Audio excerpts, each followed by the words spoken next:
Good morning mga kamami angel. Welcome to Angel's Vlog. Please comment, like, share, watch ang aking video.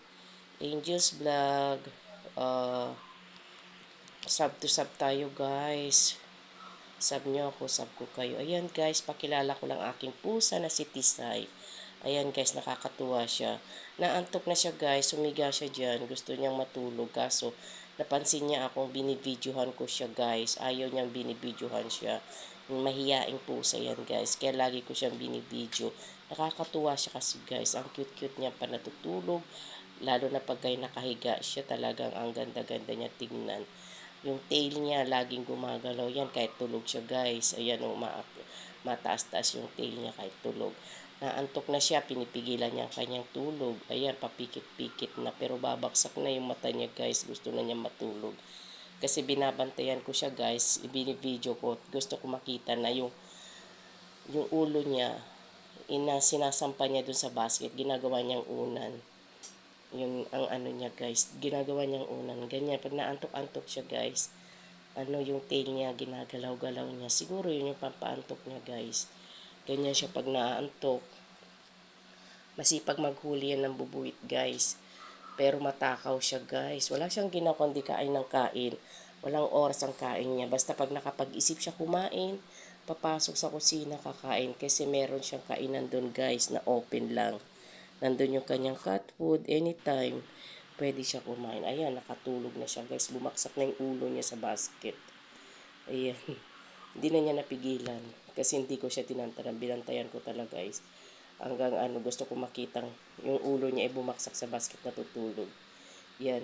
Yan ang gustong-gusto niyang position na matulog. Yung ulo niya, isasampa niya yung sa basket. Yan. Ganyan siya guys. Pa-cute. Akala mo laki-laki ng problema niya. Yan, kayo guys, may mga pets din ba? Ako isang pusa lang. Wala na ako ibang pets. Dati may mga dog kami, ngayon wala na.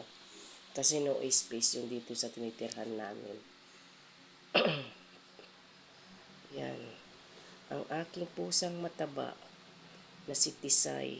Ayan guys, so ang cute-cute niya matulog. Minsan pasaway, minsan mabait din, masunurin.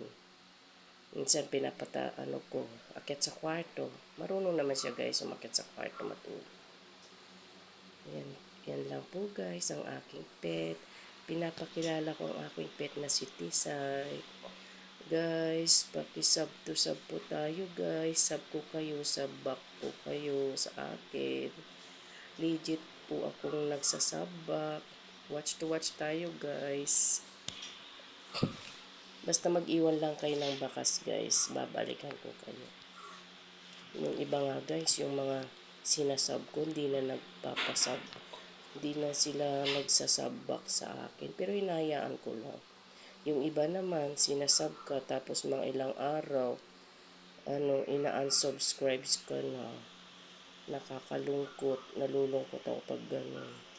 Pag may nag-unsubscribe. Pero kahit nag-unsubscribe yung iba, nahayaan ko na lang. God bless, bye-bye.